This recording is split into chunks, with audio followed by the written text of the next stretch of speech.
ہماری یہ قرآن class number 177 کی اسٹوڈیو ریکارڈنگ ہونے جا رہی ہے۔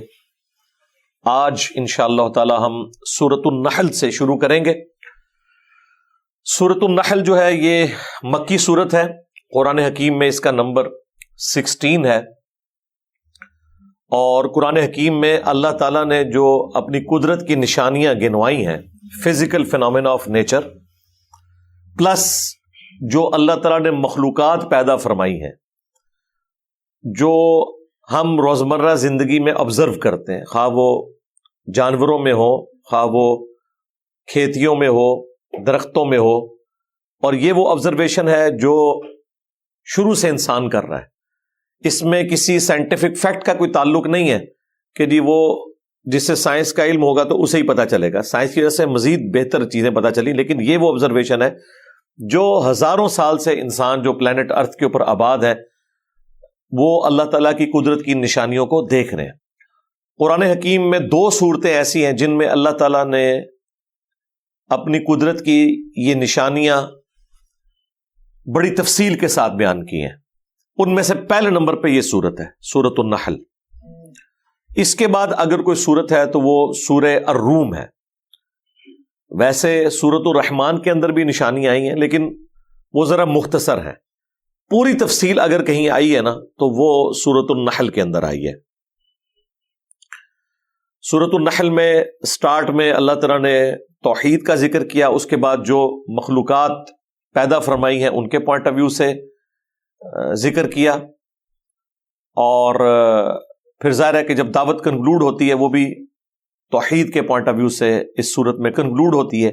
اس میں اللہ تعالیٰ نے جو اپنی مخلوقات پیدا فرمائی، خواہ وہ سواری کے لیے استعمال ہوتی ہیں، کھانے پینے کے لیے استعمال ہوتی ہیں، یا ان کے جسموں سے اترنے والی کھال جو ہے وہ لباس کے طور پر استعمال ہوتی ہے، ان ساری چیزوں کا ذکر فرمایا۔ آپ دیکھ لیں وہ سورت کا نام ہی سورۃ النحل ہے، شہد کی مکھی کا ذکر ہے اس کے اندر، جو اللہ تعالیٰ کی قدرت کا ایک بہت بڑا نمونہ ہے۔ آج بھی شہد کے مقابلے کے اوپر کوئی چیز نہیں ہے۔ مشروبات میں سے اللہ تعالیٰ نے نیچرل اس کے اندر ایسی کوالٹیز رکھی ہیں جو اور کسی چیز کے اندر نہیں ہے، اور اسی کی نسبت سے پھر اس سورت کا نام بھی سورۃ النحل ہے۔ اعوذ باللہ من الشیطان الرجیم، بسم اللہ الرحمن الرحیم۔ اتی امر اللہ، قریب آ گیا اللہ کا حکم، فلا تستعجلوہ، پس اس حکم کے معاملے میں جلدی نہ کرو، اجرت سے کام نہ لو۔ سبحانہ وتعالی عما یشرکون، پاک ہے وہ اللہ جو سب سے برتر ہے، بلند ہے ہر اس شرک سے جو لوگ اس کی طرف منسوب کرتے ہیں۔ بیسیکلی اس میں جس حکم کا ذکر ہے وہ اللہ تعالیٰ کا حکم عذاب ہے، کہ جو کفار مکہ مانگتے تھے نبی علیہ السلام سے کہ آپ وہ عذاب لے آئیں جس کی دھمکیاں آپ ہمیں لگا رہے ہیں، تو اللہ تعالیٰ فرمایا کہ وہ عذاب بس قریب آ چکا۔ ایک تو موت کی شکل میں انسان کا عذاب شروع، خواہ اللہ تعالیٰ کی طرف سے دنیا میں پیغمبر کا انکار کرنے پر جو اجتماعی عذاب ہے وہ نہ بھی آئے، تب بھی موت تو عذاب کا پیش خیم ہے۔ پھر قیامت کے دن کا بڑا عذاب وہ بھی آئی ہوئی ہے، قریب ہی ہے۔ صحیح مسلم کی حدیث ہے کہ میں اور قیامت اس طرح ساتھ بھیجے گئے ہیں جس طرح یہ 2 انگلیاں، اور اس کو سپورٹیو قرآن میں آیت موجود ہے سورۃ القمر میں کہ قریب آ گئی قیامت اور چاند ہو گیا 2 ٹکڑے۔ نبی علیہ السلام کا دنیا میں آنا، چاند کا 2 ٹکڑے ہونا، یہ بھی قیامت کی نشانیوں میں سے ایک نشانی ہے، کیونکہ ہزاروں سال کی انسانی تاریخ میں آخری پیغمبر کا آنا یہ خود نشانی ہے کہ اب ان کے بعد قیامت ہی آئے گی، بھلے وہ 2000 سال بعد آئے، 3000 سال بعد آئے، بہرحال اتنی لمبی تاریخ کے اندر آخری پیغمبر کا آنا خود قیامت کی نشانی ہے۔ تو جس عذاب کی تم جلدی مچا رہے ہو ہمارے پیغمبر سے، وہ قریب ہے، قیامت بھی بالکل قریب ہے، آپ کی موت آپ کے بالکل قریب ہے۔ بخاری مسلم کی حدیث ہے جو مر گیا اس کی قیامت قائم ہو گئی، اور ایک اور حدیث ہے بخاری اور مسلم میں کہ اس وقت روئے ارض پہ جتنے بھی لوگ موجود ہیں 100 سال نہیں آئیں گے کہ ان پر قیامت قائم ہو جائے گی۔ یعنی 100 سال کے اندر ایک جنریشن دوسرے میں ٹرانسفارم ہو جاتی ہے. بہت کم لوگ ہیں جو 100 ایئرس کو کراس کرتے ہیں، ادروائز 100 سالوں کے اندر ایک جنریشن دوسرے میں ٹرانسفارم ہو جاتی ہے. یعنی نبی علیہ السلام جب دنیا میں موجود تھے، یہ آپ نے اپنی وفات سے آلموسٹ 1 مہینہ پہلے بات ارشاد فرمائی عشاء کی نماز کے بعد کہ اس وقت جو پلانٹ ارتھ پہ موجود ہے 100 سال نہیں گزریں گے قیامت آ جائے گی. بعض لوگوں نے یہ سمجھا کہ وہ بڑے والی قیامت آ جائے گی. تو عبداللہ ابن عمر کا قول ہے بخاری مسلم میں کہ اس سے مراد یہ ہے کہ نبی علیہ السلام کے ساتھیوں کا قرن یعنی کہ ان کا زمانہ ختم ہو جائے گا. اور بالکل اسی طریقے سے ہوا. آپ علیہ السلام کی وفات ہوئی ہے 11 ہجری کے سٹارٹ میں اور 110 ہجری میں یعنی ایگزیکٹلی 100 ایئرس کے بعد ابو طفیل عامر بن واثلہ آخری صحابی ہیں جو فوت ہو گئے. اس کے بعد دنیا میں کوئی شخص صحابی ہونے کا دعویٰ نہیں کر سکتا. یعنی یہ دیکھیں ریکارڈ میں یہ چیز بھی نوٹ کی ہے محدثین نے کہ 110 ہجری کے بعد کوئی شخص یہ نہیں کہہ سکتا کہ میں صحابی ہوں. یہ ریکارڈڈ ہے بات کہ آخری صحابی جو فوت ہوئے ہیں وہ ابو طفیل عامر بن واثلہ ہیں. اور اس چیز کا ذکر امام مسلم نے صحیح مسلم میں بھی کیا ہے کہ یہ آخری صحابی ہیں جو فوت ہوئے ہیں. یہ آلموسٹ 7-8 سال کی عمر میں نبی علیہ السلام کی صحابیت میں آگے تھے اور بالکل آخری وقت میں نبی علیہ السلام کی جب دنیا سے رحلت کا وقت قریب تھا. اور اس کے بعد پھر یہ خلفائے راشدین کے ساتھ رہے ہیں. جنگ جمل، صفین، نہروان تینوں یہ حضرت علی کے ساتھ ان کی فوج سے لڑتے رہے ہیں، فوج میں شامل ہو کے. اور انہوں نے حضرت علی سے حدیثیں بھی روایت کی ہوئی ہیں. سب سے آخر میں ابو طفیل عامر بن واثلہ فوت ہوئے. تو وہ قرن ختم ہو گیا، زمانہ ختم ہو گیا، یعنی ان کے اوپر قیامت قائم ہو چکی. آج 14 اپریل 2024 ہے. 14 اپریل 2124 میں ہم میں سے کوئی شخص بھی نہیں ہوگا. شاید کوئی پلانٹ ارتھ پہ کوئی ایک آدھ بندہ ایسا ہو جو 100 کراس کر جائے، ادروائز 100 سال کے اندر ایک جنریشن دوسرے میں ٹرانسفارم ہو جاتی ہے. اور یہ 100 سال بھی زیادہ ہے، یہ آلموسٹ 1.5 جنریشن ہو جاتی ہے. 70 سال کے اندر اندر آلموسٹ 90% لوگوں کا تو ضفایا ہو چکا ہوتا ہے. یہ اللہ تعالیٰ نے ایک سلسلہ ایسا رکھا ہوا ہے. ينزل الملائکۃ بالروح، وہی اللہ اتارتا ہے فرشتوں کو روح کے ساتھ، یعنی وحی کے ساتھ. یہ روح کا ورڈ انسانی روح کے لیے بھی استعمال ہوا، روح الامین حضرت جبرائیل کے لیے بھی استعمال ہوا، اور روح وحی کے لیے بھی استعمال ہوا ہے قرآن حکیم میں. سورہ شورا کے اینڈ پہ آیا نا کہ ہم اپنی روح نازل فرماتے ہیں اپنے بندوں میں سے جس پہ چاہتے ہیں. اس لیے دیکھیں جو لانے والا فرشتہ ہے وہ بھی روح ہے، جو لے کے آتا ہے وہی وہ بھی روح ہے، اور وہی نازل ہوتی ہے جس پہ وہ بھی روح ہے. جسم پہ وہی نہیں نازل ہوتی، روح پہ نازل ہوتی ہے. من امری، اپنے حکم سے، علی من یشاء من عبادی، اپنے بندوں میں سے جس پہ چاہتا ہے اللہ تعالیٰ، جن کو اللہ تعالیٰ چنتا ہے کہ وہ پیغمبر ہے ان کے اوپر نازل فرماتا ہے. اور دعوت کیا ہوتی ہے اس وحی میں؟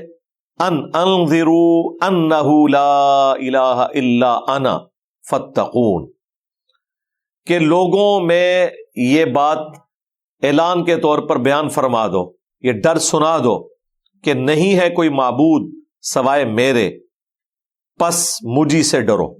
یہ یعنی لا الہ الا اللہ کی جو دعوت ہے، یہاں پہ الا انا اللہ تعالیٰ نے اپنی طرف منسوب کیا کہ اللہ کے سوا کوئی معبود نہیں ہے کوئی معبود سوائے میرے.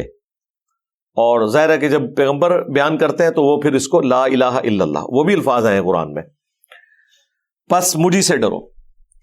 خلق السماوات والارض بالحق، اسی نے پیدا کیا آسمانوں کو اور زمین کو حق کے ساتھ، یعنی کسی مقصد کے تحت. حق عربی زبان میں سچائی کے لیے بھی استعمال ہوتا ہے اور باب مقصد چیز کے لیے بھی. وَبِالْحَقِّ أَنزَلْنَاهُ وَبِالْحَقِّ نَزَلَ، سورہ بنی اسرائیل میں آیا. قرآن کو ہم نے حق کے ساتھ اتارا اور یہ حق کے ساتھ نازل ہوئی. یعنی ایک تو یہ سچائی والی کتاب ہے، دوسرا یہ اس فیصلے کے ساتھ نازل ہوئی ہے، اس مقصد کے ساتھ نازل ہوئی ہے کہ تمہیں بتایا جائے کہ تمہیں مر کے اپنے رب کے حضور پیش ہونا ہے. جو پیغمبروں کی دعوت کو قبول کریں گے وہ کامیاب ہوں گے، اور جو پیغمبروں کے نافرمان ہوں گے وہ قیامت والے دن اللہ تعالیٰ کی گرفت میں ہوں گے. والعیاذ باللہ تعالی. اللہم اجرنا من النار. آمین. تعالی عما یشرکون، وہ برتر ہے اس شرک سے جو لوگ اس کی طرف منسوب کر رہے ہیں.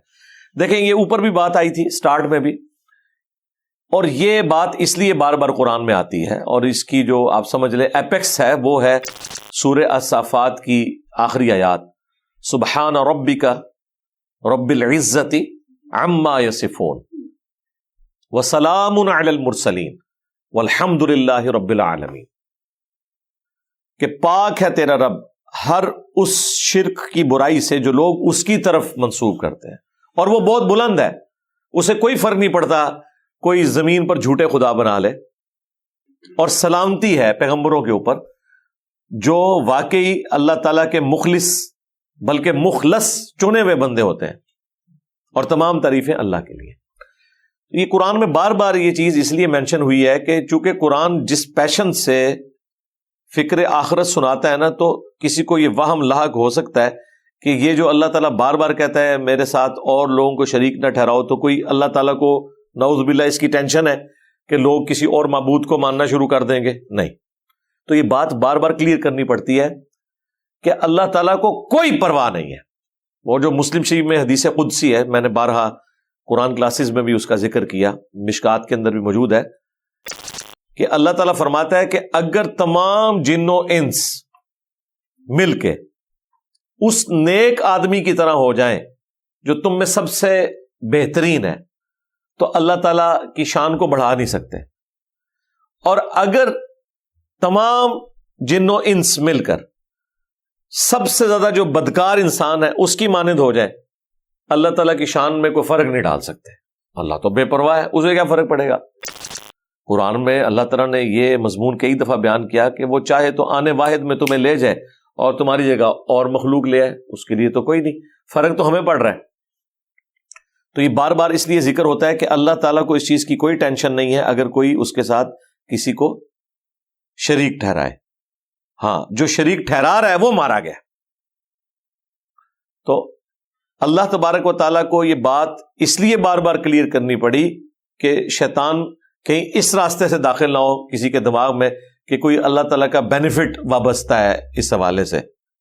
اللہ کو تو کوئی پرواہ نہیں ہے، اس لیے بار بار اس چیز کو کلیئر کیا گیا کہ وہ بہت بلند ہے ہر اس چیز کے شرک سے جو لوگ اس کی طرف منسوب کرتے ہیں. اسے کوئی فرق نہیں پڑتا. دنیا میں کوئی کسی کو برا کہہ دے وہ اس کی ٹینشن لے لیتا ہے، کوئی کسی کی اچھائی بیان کر دے وہ پھولے نہیں سماتا. اللہ کو کوئی فرق نہیں پڑتا، خواہ اس کی کوئی تعریف کرے نہ کرے، وہ اپنی ذات میں خود ستودہ صفات ہے. انک حمید مجید. خلق الانسان من نطفہ. اب یہ جناب آیت نمبر 4 سے سورۃ النحل کی اللہ تعالیٰ نے جو مخلوقات پیدا فرمائی ہیں، اللہ کی قدرت کی جو نشانیاں ہیں، فزیکل فینامنا آف نیچر، یا آج کے دور میں ہم سائنٹیفک فیکٹس، اگرچہ اپنی آبزرویشن میں لوگ ہزاروں سال سے انہیں آبزرو کر رہے ہیں، لیکن سائنس کی برکت سے اب ہم زیادہ تفصیل سے ان چیزوں کو سمجھ سکتے ہیں.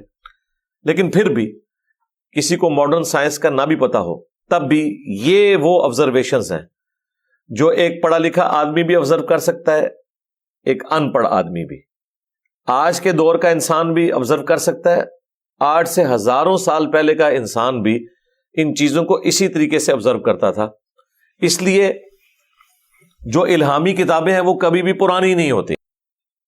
اس میں جو اللہ تعالیٰ نے دلائل قائم کیے ہیں توحید سکھانے کے لیے، وہ ہر انسان کو، خواہ وہ پڑھا لکھا ہے ان پڑھ ہے کسی بھی زمانے کا ہے، وہ ان چیزوں کو آبزرو کر کے کائنات کے پیدا کرنے والے خالق کریٹر تک پہنچ جاتا ہے. یہ ہے فرام کریشن ٹو کریٹر، کائنات سے خالق کائنات کا سفر. سب سے پہلے اللہ تعالیٰ نے اپنی قدرت کا جو سب سے بڑا شاہکار ہے مخلوقات میں انسان، اس کا ذکر کیا ہے. خلق الانسان من نطفہ. اسی نے پیدا کیا انسان کو ایک نطفے سے، ایک حقیر پانی سے.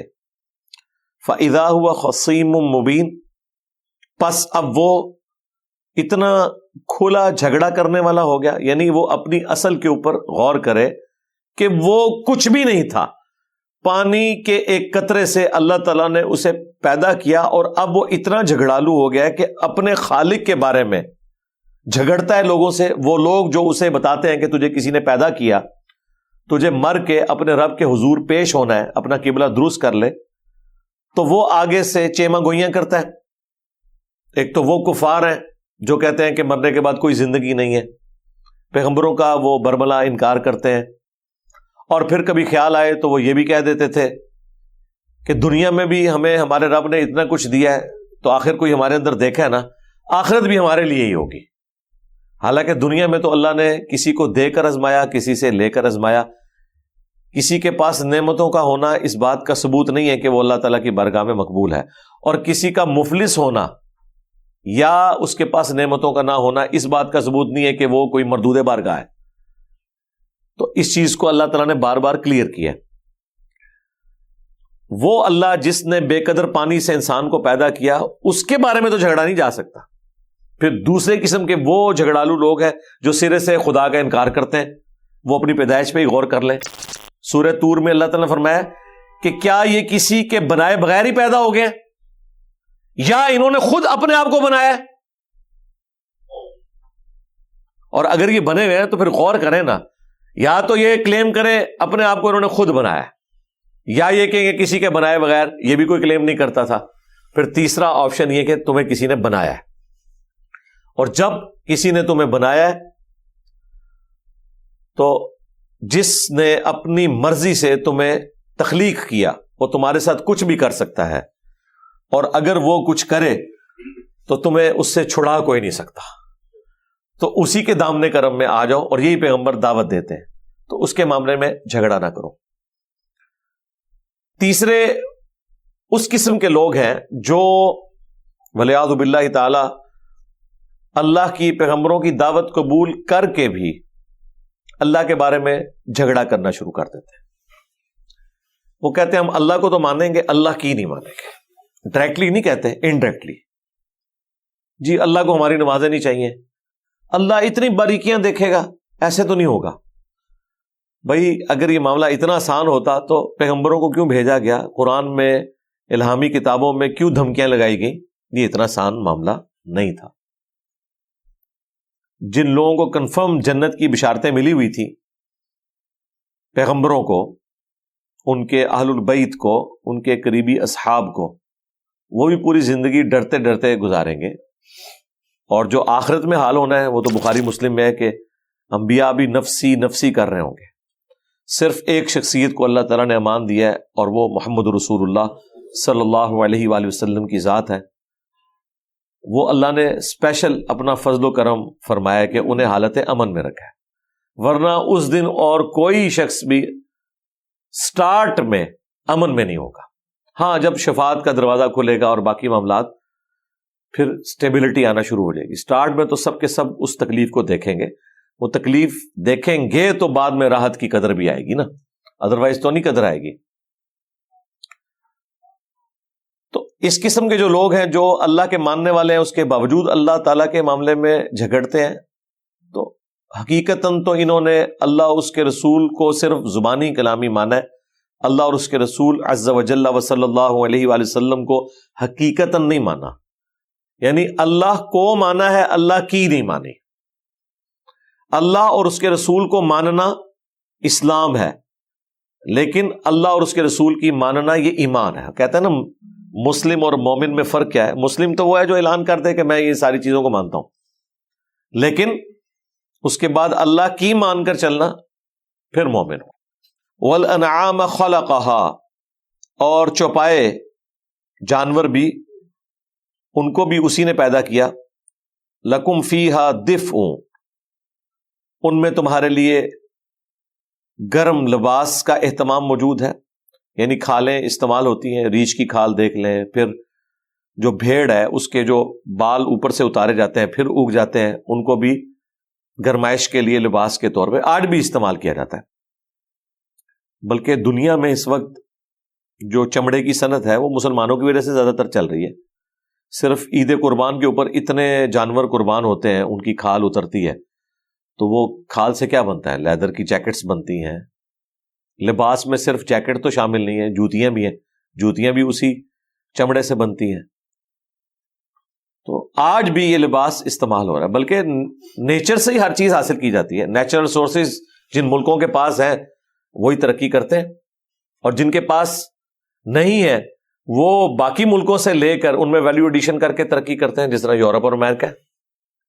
بیسک نیڈز تو آج بھی وہی ہیں نا. یہ تو نہیں کہ یورپ اور امریکہ کے لوگوں نے گندم یا چاول یا آلو کھانا چھوڑ دیے ہیں, وہ کوئی اور چیز کھاتے ہیں. کھاتے تو یہی کچھ ہیں.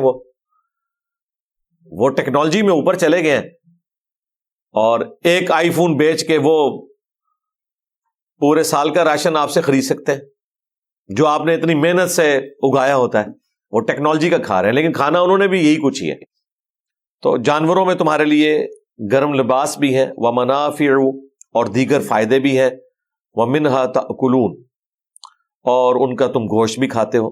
دیگر فائدوں میں کچھ فائدے تو بعد میں اللہ تعالیٰ گنوا بھی دے گا, یعنی جو سامان اٹھا کے جانور جاتے ہیں, آج بھی جاتے ہیں, پھر ان سے دودھ حاصل کیا جاتا ہے. اور پھر گھر میں جانور رکھنا ویسے ہی ایک انسان کے لیے خوشی کا باعث ہوتا ہے. انسان جب جانور رکھتا ہے ان جانوروں کو اون کرتا ہے کہ میں ان کا مالک ہوں, اس کے اندر بھی ایک ٹیسٹ ہے. یہ ساری چیزیں اللہ تعالیٰ ساتھ ساتھ بیان فرمائے گا. وَلَكُمْ فِيهَا جَمَال, اور تمہارے لیے ان میں زینت بھی تو ہے جانوروں میں. حِينَ تُرِيحُونَ وَحِينَ تَسْرَحُونَ, جب تم ان کو شام کو چارہ وغیرہ کھلا کر واپس لے کے آتے ہو, اور جب تم صبح کے وقت یہ سارے ریوڑ لے کر نکلتے ہو, تو کتنا اس میں تمہارے لیے زینت ہے. یہ آپ ذرا گاؤں کے لوگوں میں دیکھیں نا, جو اس میں تکبر ان کے اندر آ جاتا ہے. تکبر تو نہیں ہونا چاہیے, باقی یہ ہے کہ ایک خوشی تو اللہ نے انٹرنل رکھی ہے. ہزاروں بھیڑیں بکریاں لے کے چل رہے ہوتے ہیں, اور آپ شمالی علاقوں میں چلے جائیں, وہاں تو سڑکوں کے اوپر باقاعدہ ہزاروں کی تعداد میں یہ اتنی آرگنائزڈ فارم میں ان کی وہ بھیڑیں اور بکریاں چل رہی ہوتی ہیں. اگر آپ ان کی قیمت ذرا کیلکولیٹ کرنا شروع کریں تو وہ کروڑوں روپیہ لے کے چل رہے ہوتے ہیں, لاکھوں میں نہیں, کروڑوں میں. ہاتھ میں ایک ڈنڈا ہوتا ہے یا ایک دو کتے رکھے ہوئے حفاظت کے لیے. پھر جب وہ گاؤں میں واپس آتے ہیں, اتنا بڑا ریوڑ دیکھ کے ان کی ایک روب ہوتا ہے, اور ان کو بھی فیل ہو رہا ہوتا ہے. تو اللہ تعالیٰ فرمایا کہ تم کتنی خوشی محسوس کرتے ہو جب شام کو واپس آتے ہو اتنے بڑے ریوڑ کے ساتھ, اور جب صبح وہ ریوڑ لے کے نکلتے ہو, جہاں جہاں سے گزرتے ہو, تو تمہارے اندر ایک فخر سا تمہیں محسوس ہو رہا ہوتا ہے. تو یہ اللہ تعالیٰ نے تمہیں دیا. دیکھیں انسان نے تو کچھ نہیں بنایا نا,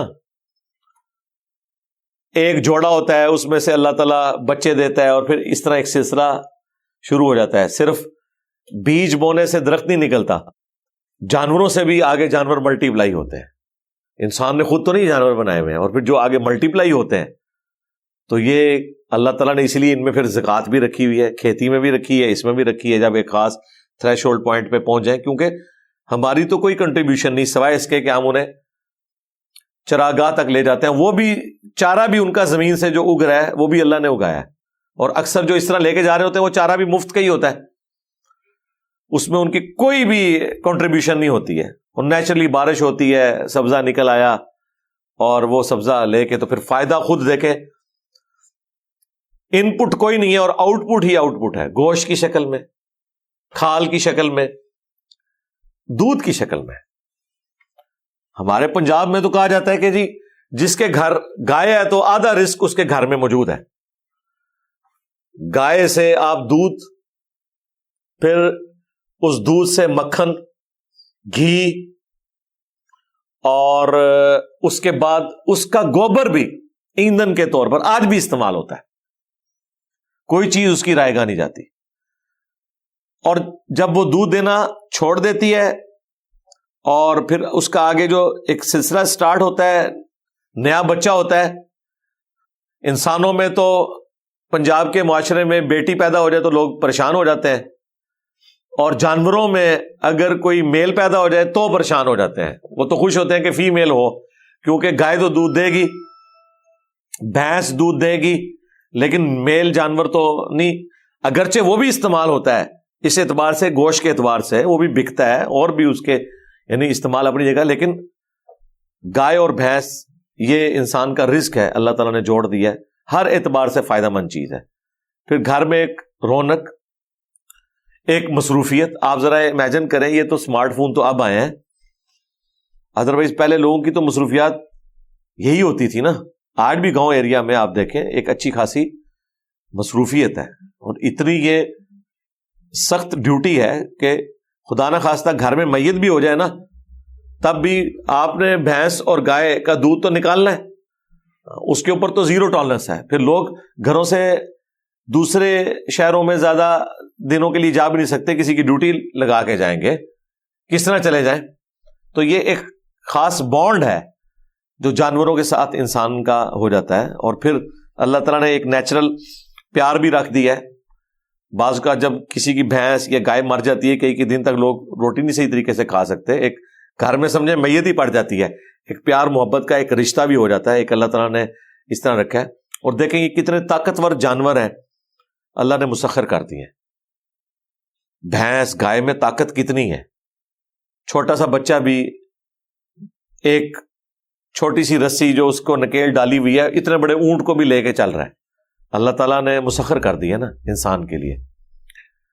وَتَحْمِلُ أَثْقَالَكُمْ إِلَى بَلَدٍ لَمْ تَكُونُوا بَالِغِيهِ، اور وہ جانور اٹھائے ہوئے جاتے ہیں تمہارا بوجھ ان شہروں تک کہ جہاں تم پہنچ ہی نہیں سکتے، إِلَّا بِشِقِّ الْأَنفُسِ، مگر بڑی مشقت کے ساتھ۔ اگر کوئی بہت طاقتور ہے تو کوئی اپنا سامان لے جائے، ادروائز ان جانوروں کے بغیر تم ٹرانسپورٹیشن بھی نہیں کر سکتے۔ اور یہ آج بھی ویلڈ ہے۔ آپ سوچ رہے ہوں گے فریٹ ٹرینیں چل رہی ہیں، کارگو کے جہاز اڑ رہے ہیں، بسیں چل رہی ہیں، اس کے باوجود جو مشکل جگہ ہیں وہاں پہ آج بھی یہی جانور جاتے ہیں، گھوڑے، خچر، گدھے۔ اس لیے تو آپ دیکھیں فوجیوں نے یہ سارے پالے ہوئے ہوتے ہیں۔ فوجیوں کی جو چوکیاں ہیں پہاڑوں کے اوپر، وہاں کیسے لے کے جائیں گے؟ ہیلی کاپٹر کے ساتھ تو افورڈ ہی نہیں کر سکتے آپ، اتنا مہنگا پڑے گا، پھر آپ کو ہیلی پیڈ بھی بنانے پڑیں گے وہاں پہ۔ اور یہ خچر جو ہے ان کو تو راستوں کی بھی ضرورت نہیں ہے، وہ خود بخود جو نیچرل راستے پہاڑوں میں موجود ہیں، جن پہ آپ کو گاڑی نہیں اوپر لے کے جا سکتے، موٹر بائک نہیں لے کے جا سکتے، وہ اتنی تیزی سے سامان اٹھا کے اوپر چلے جاتے ہیں۔ اور یہ بھی نہیں کہ آپ کی نافرمانی کریں، اتنے تابع فرمان ہیں۔ تو اللہ تعالیٰ ہمارا ہے کہ یہ ان جگہوں پر تمہارا سامان اٹھا کے چلتے ہیں جہاں تم جا ہی نہیں سکتے مگر بہت زیادہ مشقت کے ساتھ۔ ان ربکم لرؤوف الرحیم، بے شک تمہارا رب بہت مہربان ہے اور رحم فرمانے والا ہے۔ یعنی یہ اللہ کی رحمت ہے کہ اس نے جانوروں کو تمہارے لیے مسخر کیا، تم پر رحم فرمایا ہے کہ تم اس تکلیف سے نہ گزرو، جانور تمہارے لیے پیدا کر دیے۔ اچھا جانور بھی ایسا کوئی تکلیف سے نہیں گزرتے، الا یہ کہ کوئی بہت بیمار جانور ہو، بوڑھا ہو جائے، ادروائز یہ ان کی نیچر میں ہے کہ انہوں نے یہ سب کچھ کرنا ہے، اللہ نے انہیں بنایا ہے اس کے لیے۔ ان کے احساسات کا تو ہم اندازہ نہیں کر سکتے، لیکن اللہ تعالیٰ جب فرما رہا ہے تو یقیناً انہیں اس چیز کا احساس ہے کہ وہ کس لیے پیدا ہوئے ہیں، انسان کی خدمت کے لیے۔ والخیل، اور اسی نے پیدا کیے ہیں گھوڑے، والبغال، اور خچر، والحمیر، اور گدھے، لترکبوہا، تاکہ تم ان پر سواری کرو، وزینہ، اور اس میں تمہارے لیے زینت بھی ہے۔ آج بھی زینت ہے جی، گھوڑے تو اتنے مہنگے ہیں کہ ہماری موٹر بائکس اور گاڑیاں بھی ان سے سستی ہوں، اتنے مہنگے گھوڑے ہیں۔ آج بھی گھوڑوں کی ریس لگتی ہے، اور لوگوں کے لیے ایک خوشی کا سامان ہے، شوق ہے، لوگوں نے پالے ہوئے، اتنا خرچہ کرتے ہیں ان کے اوپر۔ آج بھی اسی طریقے سے ویلڈ ہے یہ۔ وَيَخْلُقُ مَا لَا تَعْلَمُونَ، اور وہ پیدا فرماتا ہے اور فرمائے گا، چونکہ مضارع کا صیغہ استعمال ہوا ہے۔ مَا لَا تَعْلَمُونَ، ایسی سواریاں جن کو تم نہیں جانتے۔ اس میں وہ بھی شامل ہیں جو بعد میں چیزیں ہمیں معلوم چلی ہیں، جس طرح سمندروں کے اندر کی مخلوقات ہیں، باقی مخلوقات، پلانٹ ارتھ کے اوپر بھی کئی ایک مخلوقات ہیں جن کے ذریعے ہم نفع حاصل کرتے ہیں۔ اور خصوصاً سواریوں کا ذکر کیا جائے تو آج ماڈرن دور کے اندر جتنی سواریاں ہیں بیسیکلی جس فزیکل فینومینا آف نیچر کو یوز کر کے یہ سواریاں بنائی گئی ہیں، خواہ وہ ہوائی جہاز ہوں اڑنے والے یا بحری جہاز ہوں سمندر میں دریاؤں میں چلنے والے، ان کے لیے انوائرمنٹ اور وہ فزیکل فینومینا وہ تو اللہ تعالیٰ نے پرووائڈ کیا ہے۔ ہوا اگر ختم ہو جائے تو ہوائی جہاز نیچے گر پڑیں گے، پھر ہوا میں اتنی طاقت ہے کہ وہ ہوائی جہاز کو اٹھا سکتی ہے انجن کے ساتھ، اور جہاں پہ آپ دیکھیں یہ ایئر پاکٹس آتی ہیں جہاں پہ ایئر کی ڈینسٹی آلموسٹ زیرو ہو جاتی ہے تو وہ ہزاروں فٹ ایک دم جہاز نیچے آ جاتا ہے۔ کئی جگہ تو جہاز گر بھی گئے ہیں۔ سب سے زیادہ جو ایکسیڈنٹ جہازوں کے ہوتے ہیں نا، کریشز، وہ لینڈنگ کے وقت ہوتے ہیں۔ ٹیک آف کوئی مشکل فنومینا نہیں ہے، ٹیک آف میں کبھی آپ نے کوئی ایکسیڈنٹ ہوتے نہیں دیکھا ہوگا۔ سب سے زیادہ جو ایئر کریشز ہیں نا وہ لینڈنگ کے وقت ہوتے ہیں۔ اس وقت اگر ہوا تیز ہو جائے یا مخالف سمت میں اتنی تیز چلے کہ وہ لینڈ ہی نہ کر سکے اور اس کی ٹپ ادھر ادھر ہو گیا تو جہاز گیا۔ وہ تو آپ سمجھے ایک پتنگ کی مانند ہے، اتنے بڑے فضا کے اندر جہاز کی کیا اوقات ہے۔ تو یہ ہر چیز فیوریبل ہوتی ہے تو تب جا کے یہ جہاز لینڈ کرتے ہیں۔ اڑنے کے قابل اس فزیکل فینومینا جو بوئنسی کی فورس ہے، قوت اچال، سمندروں میں بھی آپ دیکھیں اس وقت بھی سب سے زیادہ تجارت جو ہے وہ سمندر کے ذریعے ہو رہی ہے، سب سے سستی تجارت۔ ایک دن کے لیے اگر آپ تجارت بند کر دیں نا، ایک دن کے لیے دنیا کی نہیں صرف نہر سوئز بند کر دیں نا آپ ایک دن کے لیے، تو اربوں نہیں کھربوں ڈالر کا نقصان ہو جاتا ہے، کرایہ پڑنا شروع ہو جاتا ہے، چیزیں ڈیلے ہو جاتی ہیں۔ یہ جو آپ کے بحری جہاز ہیں نا، انہیں سمندر میں کھڑے ہونے کے لیے بھی فیول کی ضرورت ہے۔ آپ کیا سمجھتے ہیں اگر خالی کھڑا کر دیا جائے تو یہ بغیر فیول کے کھڑا ہو جائے گا؟ وہ تو پتہ نہیں ادھر چھوڑیں گے تو جا کے پیسیفک والا اٹلانٹک میں پہنچ جائے گا۔ جو بحری جہاز ہے اسے سمندر میں ایک جگہ رکنے کے لیے بھی مسلسل اپنے آپ کو انجن کو چلانے کی ضرورت ہے، وہ ایک جگہ اسے مینٹین کیا جاتا ہے، ادروائز ڈرفٹ ہو جاتا ہے۔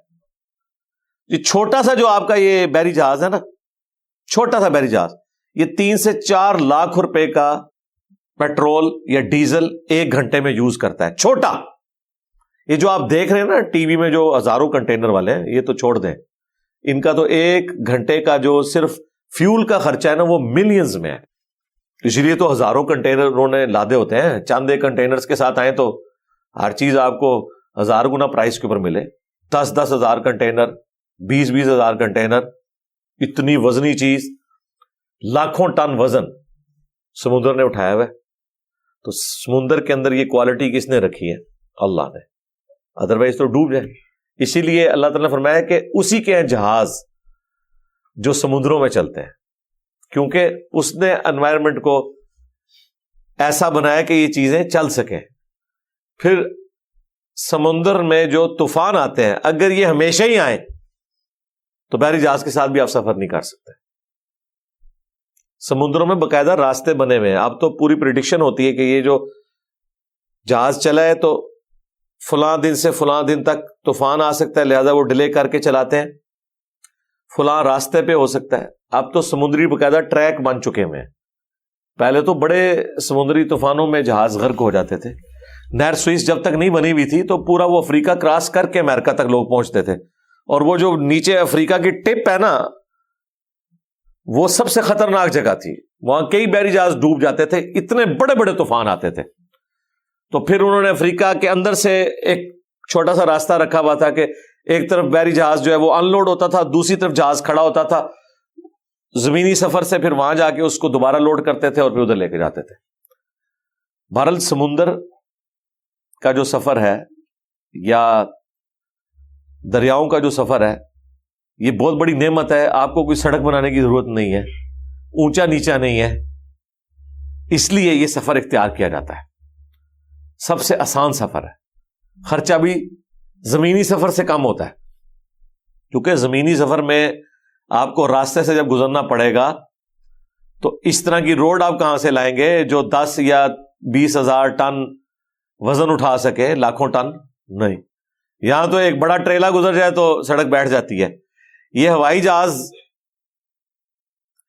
جس رن وے کے اوپر بھاگتے ہیں وہ عام رن وے نہیں ہوتا، وہ مضبوط اس اعتبار سے ڈیزائن کیا ہوتا ہے۔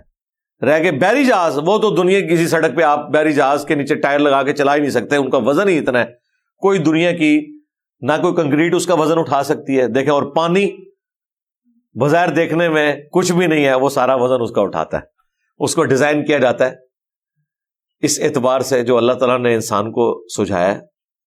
حضرت ارشمیدس کو سجھا دیا تھا اللہ تعالیٰ نے، ارشمیدس پرنسپل، تو یہ اللہ تعالیٰ نے مسخر کر دی ہر چیز انسان کے لیے۔ تو اللہ تعالیٰ ہمارا ایسی مخلوقات اللہ نے پیدا فرمائی ہیں جنہیں تم جانتے ہو، اور ایسی بھی سواریاں جنہیں تم ابھی نہیں جانتے اور مستقبل میں وہ آئیں گی۔ انسان کو اللہ نے وہ چیزیں سجھا دی ہیں۔ ٹرین کا سفر آپ دیکھ لیں، اتنی بڑی نعمت ہے۔ ٹرین پوری انسانی ہسٹری میں جو ٹرننگ پوائنٹ ہے نا، یا تو پہلا ٹرننگ پوائنٹ تھا جب انسان نے پہیہ بنا لیا آلموسٹ 5000 سال پہلے، اور جو دوسرا ماڈرن سائنس میں جو ہے نا وہ یہ سٹیم انجن ہے، حضرت سٹیفن نے جو بنایا تھا۔ آج 300 سال نہیں ہوئے سٹیم انجن کو، 1748 میں، آج کیا چل رہا ہے 2024، 300 سال نہیں ہوئے۔ یہ جتنی انسانی ترقی ہے یہ ان 300 سالوں کے اندر ہے۔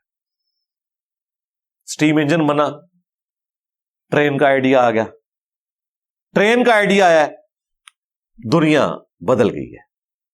اور اس وقت چونکہ گریٹ برٹن کی حکومت تھی 1/4 دنیا کے اوپر، افریقہ سے لے کر آسٹریلیا تک، تو پھر انہوں نے پوری دنیا کے اندر ریلوے نیٹ ورک بچھا دیا۔ اور جو ان کے انڈر نہیں بھی آتے تھے، جرمنی تھا یا سلطنت عثمانیہ تھی، انہوں نے بھی باقاعدہ، چونکہ ایک ٹیکنالوجی تو ڈیولپ ہو گئی تھی، تو ریلوے لائنز بچھانا شروع کر دی۔ ریلوے لائن کی برکت یہ ظاہر ہوئی کہ پہلی دفعہ انسانی ہسٹری میں ہوا کہ ایک جگہ کا سامان دوسری جگہ پہ جانا شروع ہو گیا اور استعمال کے قابل ہو گیا۔ ادروائز اگر آپ یہ کہیں کہ آج سے 200-300 سال پہلے کا انسان ملتان کا آم جہلم میں کھا سکتا تھا، نہ، انہیں پتہ بھی نہیں ہوگا۔ ملتان جائیں گے تو کھائیں گے، یہاں تک آم پہنچ ہی نہیں سکتا تھا، کئی ہفتوں کے سفر سے پہنچے گا، گل سڑ جائے گا۔ سرگودا کا کینو جناب دبئی میں بک رہا ہے، وہ سوچ بھی نہیں سکتا تھا۔ کس کی برکت سے؟ اس ٹریولنگ کی برکت سے۔ بلکہ آپ BBC کے اوپر ایک باقاعدہ پوری ڈاکومنٹری بنی ہوئی ہے کہ یہ ٹرین کے سفر نے دنیا کو کیسے بدلا ہے۔ پہلے لوگ ایک علاقے کی چیز دوسرے علاقے میں یوز بھی نہیں ہوتی تھی۔ مثلا اگر گجرانوالہ میں اس وقت ٹائلز بن رہی ہیں تو گجرانوالہ کے گھروں میں آپ کو ٹائلز لگی ہوئی نظر آئیں گی، دوسری جگہوں پہ نہیں۔ کیوں بھائی؟ ٹائل کو اٹھا کے اگر آپ گدے پہ لوڈ کر کے لاہور لے کے جائیں گے تو ایک ٹائل جو یہاں سے 1000 روپے کی چلی ہے، وہاں جا کے 10,000 کی ٹائل ہو جائے گی سنگ مرمر کی۔ کون لگوائے گا؟ بادشاہ ہی لگواتے تھے نا، سینکڑوں ہاتھی لگے تھے سنگ مرمر کو لے کے جانے کے لیے۔ جب تاج محل بنا تھا پوری سلطنت کے ریسورسز جھونک دیے تھے حضرت شاہ جہاں نے، اور پھر حضرت اورنگزیب عالمگیر نے اپنے ابا جی شاہ جہاں کو 9 سال کے لیے قید بھی کر دیا کہ ہن میری بیبے دا مزار تو ویکھدا رہ۔ وہ تو ایک عورت کا مزار تھا نا تاج محل۔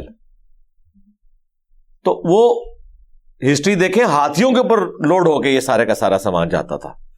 تو ظاہر عام بندوں نے تو نہیں ہاتھی رکھے ہوئے تھے، وہ تو حکمران ہی رکھ سکتے تھے، اور وہ بھی کتنی دور لے جاتے ہوں گے؟ یہ تو نہیں ہو سکتا کہ ہاتھی کو یہاں سے چلا کے آپ کراچی لے جائیں، لے کے بھی جائیں تو کتنے کا پڑے گا آپ کو؟ ایک دن میں تو نہیں اس نے پہنچنا، مہینوں میں پہنچے گا۔ وہ سارا خرچہ ہاتھیوں کا کھانا جو آپ نے کھلانا ہے راستے میں، تو ایک سنگ مرمر کی اگر ایک سل یہاں سے آپ نے 10,000 کی لوڈ کی ہے، اتنے جب پہنچتے پہنچتے 10 لاکھ دی ہو جائے گی، تو کس نے لے کے لگانی ہے؟ ٹرین نے کیا کیا؟ یہ سارے مسئلے حل کر دیے۔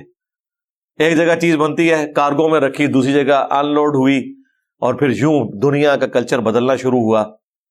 اور دیکھیں کمال ہے، ہم نے تو سکون سے نہیں گوروں کو رہنے دیا سب کانٹیننٹ میں۔ 90 سال انہوں نے سمجھ لیں ایک نیزے کی نوک پہ گزارے ہیں، 1857 سے لے کر 1947 تک 90 سال بنتے ہیں نا۔ اس میں کتنی جگہ ان کو لڑائیاں اور فساد اور دنگے اور پروٹیسٹ، ان 90 سالوں کے اندر انہوں نے پورے سب کانٹیننٹ میں ریلوے کی پٹریاں بچھا دی ہیں. آج تک وہی ٹریک یوز ہو رہے ہیں. پٹری ہم کبھی کبھار چینج کر لیتے ہیں، سلیپرز بھی چینج کرتے ہیں، ٹریک وہی ہیں جو ٹریک بنا دیے میں. ایون کئی پل بھی وہی ہیں، نہری نظام دے دیا. آپ اندازہ کریں اتنے سے وقت کے اندر. لوگ کہتے ہیں جی انگریز چلے گئے، اگر انگریز اتنے ہوتے تو پھر ساڈا کیا حال ہوتا؟ جی حال یہ ہوتا کہ آج بلٹ ٹرین ہی پھر رہے ہوتے، ریل کار ہی ذلیل ہو رہے ہوتے، یہ حال ہوتا. تو یہ ساری کی ساری ترقی اس میں اشارتاً موجود ہے کہ ایسی بھی اللہ تعالیٰ سواریاں پیدا کرے گا جو آج تم نہیں جانتے. اب تو وقت کے اب تو یہ ڈرون ٹیکسیاں شروع ہو رہی ہیں بھائی. دبئی میں تو کچھ عرصے کی بات ہے، لوگوں نے اپنے اپنے چھوٹے چھوٹے ڈرون رکھے ہونے ہیں. پہلے یہ تو ہم نے اپنی زندگی میں دیکھا ہے نا. میں 1995-6 کی بات کر رہا ہوں، انجینئرنگ یونیورسٹی میں تھے ہم. تو رات کو 10:30 کے بعد 1/4 ریٹ ہوتا تھا ٹیلی فون کال کا. اس زمانے میں بھی 14 روپے 1 منٹ کا خرچہ آتا تھا. 14 روپے میں بات کر رہا ہوں 1995، 30 سال پہلے. آج دے سمجھ لو اگر حساب لاؤ نا تو راتی 10:30 بجے کے بعد کال کرنے کے لیے ہزاروں روپے آپ کو دینا پڑے 1 منٹ کا. آج بھی 14 روپے منٹ نہیں ہے، روپے تک بات آ گئی ہے. اور میسیجز کو آپ دیکھیں وہ تو پیسوں میں ہے. ٹیکنالوجی کی برکت ہے.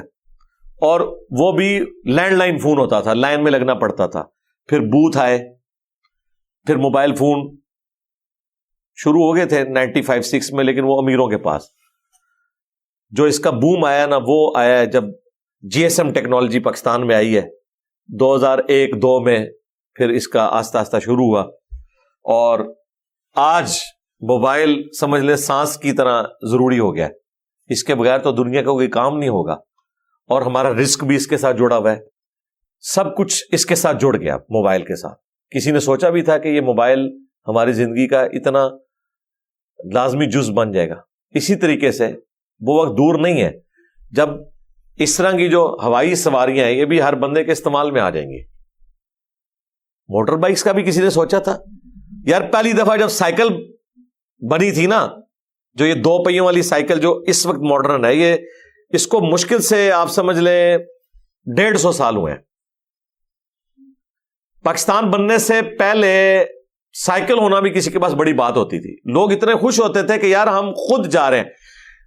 گھوڑوں میں بگیوں کے اندر بیٹھ کے جانے والے لوگ یا گھوڑے کے اوپر سواری کے ذریعے جانے والے لوگ اتنی مشکل سے تکلیف سے، ایسے لوگ جو جانوروں کے اوپر ڈپینڈنٹ ہو، انہیں سائیکل مل جائے کہ وہ پیڈل مار کے خود سفر کر سکیں تو بہت بڑی نعمت تھی. شروع میں جب سائیکل آئی تھی لوگ 40-50 کلومیٹر روزانہ سائیکل پہ جاتے تھے شوق سے، کیونکہ یہ جذبہ ہی اتنا ہوتا تھا کہ ہم کسی گھوڑے کے محتاج نہیں رہے، خود جا رہے ہیں. ہم بھی جب بچپن میں نیا سائیکل چلانا سیکھا ہے 15-20 کلومیٹر تو شاہی کوئی نہیں ہوتی تھی، حالانکہ کتنی ایفرٹ پٹ. اور موٹر بائک پہ آ جائیں، موٹر بائک تو میرا خیال ہے اس میں تو یہ والی ایفرٹ بھی ختم ہے اور ایسی انجوائمنٹ ہے. شاید یہ 100 سال بعد بھی موٹر بائک والی جو ایک فیسلٹی ہے یہ ایک مزیدار چیز ہے. اور جب یہ ایئر ٹیکسی شروع ہو جائیں گی اور ایک عام بندہ ان کو خرید سکے گا، جس طرح موبائل فون کسی نے سوچا تھا؟ ایک عام آدمی بھی جس پہ سننے کے بھی پیسے پڑتے تھے کسی زمانے میں، کہ ایک عام آدمی، لوگ اس ٹائم جب یہ یو فون لانچ کیا نا تو اس وقت یہ باتیں شروع ہو گئی تھی کہ جی آپ کو گھروں میں جو کام کرنے والے لوگ ہیں نا، جو عورتیں کام کرتی ہیں کیونکہ وہ ان کی لیونگ سٹینڈرڈ سب سے کم ہوتا ہے، ان کے ہاتھ میں بھی آپ کو موبائل نظر آئیں گے. اور ہم ہنستے تھے کہ یار یہ کیسے، یہ بیچارے تو مطلب فون بھی کسی کے گھر جا کے ان کی منتیں مار کے کرتے ہیں، ان کے ہاتھ میں موبائل ہوں گے تو دیکھ لیں ان کے پاس ٹچ سکرین ہے، میرے پاس سادہ موبائل ہے. میں نے اپنے سوا ابھی تک کوئی اپنے جاننے والوں میں بندہ نہیں دیکھا کہ جس کے پاس یہ والا موبائل ہو. ہاں جس کے پاس ہے تو وہ پیرلل میں اس نے ضرور رکھا ہوا ہے، لیکن وہ 76 موبائل ہوتے کو لائے ہوئے وہ سکرین والا موبائل. اس کے بغیر تو اب چاہ رہے نہیں، لوگوں کی زندگی ساری اس کے ساتھ جڑی ہوئی ہے. تو یہ اللہ تعالیٰ نے وقت کے ساتھ ساتھ انسان کو ترقی کروائی ہے. وَعَلَى اللَّهِ قَصْدُ السَّبِيلِ، اور اللہ ہی کے ذمہ کرم پر ہے راستہ دکھانا، ہدایت کو واضح کرنا. وَمِنْهَا جَائِرٌ، اور ان میں غلط راہیں بھی ہیں، لیکن اللہ تعالیٰ وہ بھی بتا دیتا ہے کہ یہ شیطان کے راستے ہیں، یہ ہدایت کا راستہ ہے۔ وَلَوْ شَاءَ لَهَدَاكُمْ أَجْمَعِينَ، اور اگر اللہ تعالیٰ چاہتا تو تم سب کو ہدایت کے اوپر جمع کر دیتا، یعنی اگر اللہ زبردستی کرنا چاہتا تو اس کے لیے کوئی مشکل نہیں تھا، سب کو ہدایت پہ جمع کر دیتا۔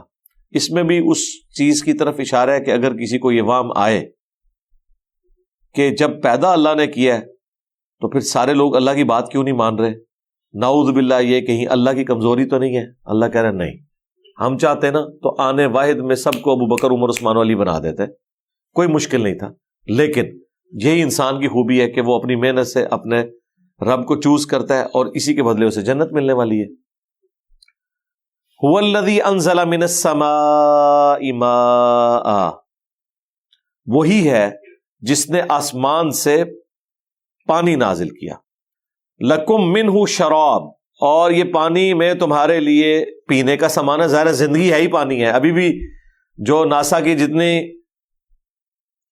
جاتی ہیں اسپیس شٹلز، وہ پانی تلاش کر رہے ہوتے ہیں کہ پانی مل گیا کہیں پہ، اس کا مطلب ہے کہ وہاں پہ زندگی موجود ہے۔ تمہارے لیے پینے کا سامان ہے اس پانی میں۔ وَمِنْهُ شَجَرٌ، اور اسی میں جو تمہارے درخت ہیں جن سے تم کھا پی رہے ہو، ان کی زندگی بھی اسی پانی کے اوپر ڈیپینڈنٹ ہے۔ فِيهِ تُسِيمُونَ، اور اسی سے تم اپنے مویشیوں کو چراتے ہو، یعنی مویشی بھی پانی پیتے ہیں، اور مویشیوں کی جو خوراک ہے کھیتی کی شکل میں وہ بھی اسی پانی سے آ رہی ہے، سارا رزق اس پانی سے جڑا ہوا ہے۔ يُنبِتُ لَكُمْ بِهِ الزَّرْعَ، اگاتا ہے اللہ تعالیٰ تمہارے لیے اس کے ذریعے کھیت، والزیتون، اور زیتون، والنخیل، اور کھجور، والاعناب، اور انگور، ومن کل الثمرات، اور ہر قسم کے پھل۔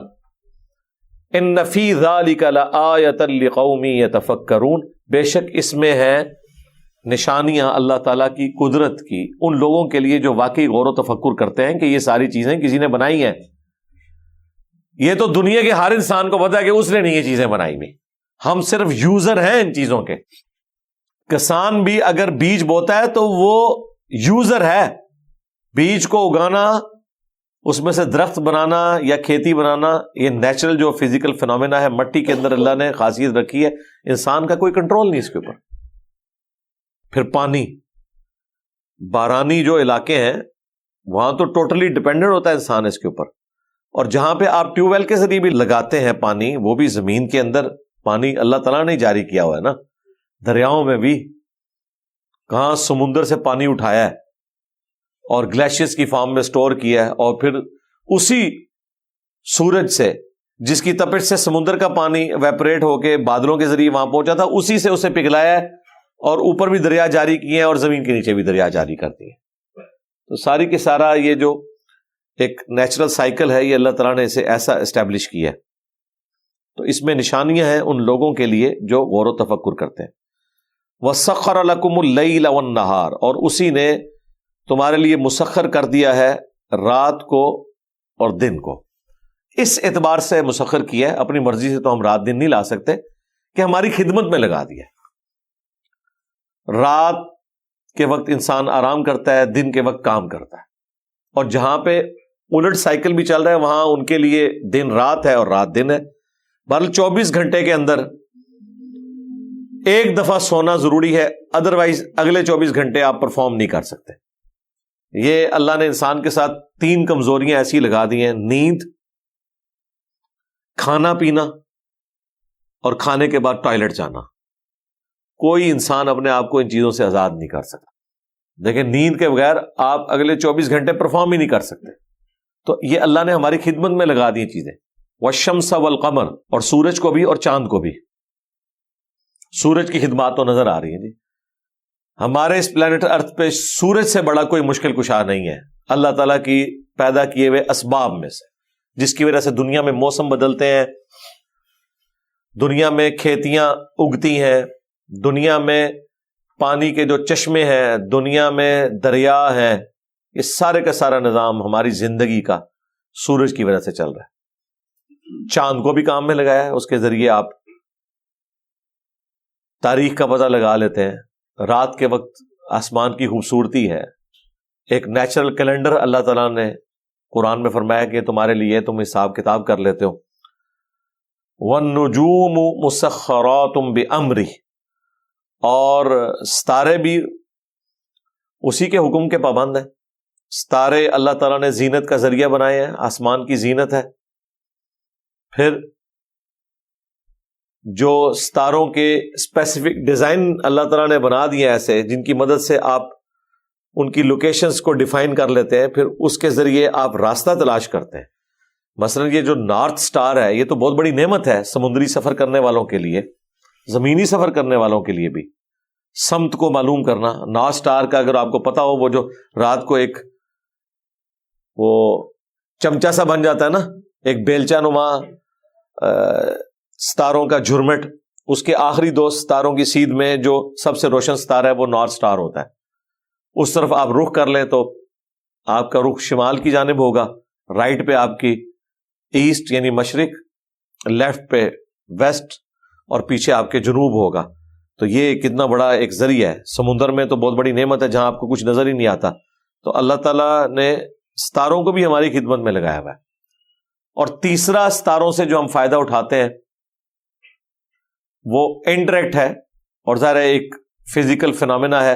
ان ستاروں سے اللہ تعالیٰ نے فرمایا کہ ہم شیاطین کے اوپر شہاب ثاقب جو ہے وہ داغتے ہیں، جو ان کے اوپر حملہ آور ہوتے ہیں، ان کو بھگانے کے لیے۔ ان کی فزیکل ریزن بھی ہوتی ہے، بہرحال یہ اللہ تعالیٰ نے ایک سلسلہ ان کا بھی بنایا ہے۔ تو یہ تین ہی مقصد ہے، اور صحیح بخاری میں وہ تابعی کا قول موجود ہے کہ ستاروں کے تین ہی مقاصد ہیں۔ خوبصورتی کا ذریعہ آسمان کی، ورنہ رات کے وقت تو آسمان کی طرف کسی نے دیکھنا بھی نہیں۔ دوسرا سمت معلوم کرنا، اور تیسرا ان کے ذریعے شیاطین کو بھگانا۔ اس کے علاوہ جو بھی اس کی کوئی اور توجیہ تلاش کرتا ہے تو وہ گمراہی کے راستے میں ہی جائے گا، کہ کوئی اس کے ذریعے کسی کی تقدیر کے کوئی فیصلے ہوتے ہیں، جو اس کو وہ اسٹرالوجی کہہ رہے ہوتے ہیں، جی علم فلکیات ہے۔ فلکیات کا علم یہ نہیں ہے بھائی، وہ اسٹرونومی ہوتا ہے، وہ سائنس ہے، یہ سائنس نہیں ہے، تو سوڈو سائنس ہی سے کہا جاتا ہے، تو فراڈ ہے نیرا، یہ سائنس کہاں سے آئی؟ ان فی ذلک لآیات لقوم یعقلون، بے شک اس میں نشانیاں ہیں ان لوگوں کے لیے جو اپنی عقل کو استعمال کرتے ہیں۔ نشانیاں کیا ہیں بھئی؟ ہر چیز کا نیٹ اور الٹیمیٹ رزلٹ یہی ہے کہ یہ تمام مخلوقات اللہ نے پیدا کی ہیں، اور جس نے یہ مخلوقات پیدا کی ہیں اسی نے تمہیں بنایا ہے، اور تمہیں با مقصد پیدا کیا ہے۔ مقصد اس نے پیغمبروں کے ذریعے تمہیں بتا دیا ہے، ان کی پیروی کرو گے تو ہمیشہ کی زندگی تمہیں ملے گی، ادروائز ہمیشہ کے عذاب میں مبتلا ہوگے۔ اور ظاہر ہے کہ یہ اتنا سیریس معاملہ ہے کہ اسے کوئی ہلکا چھوڑ ہی نہیں سکتا۔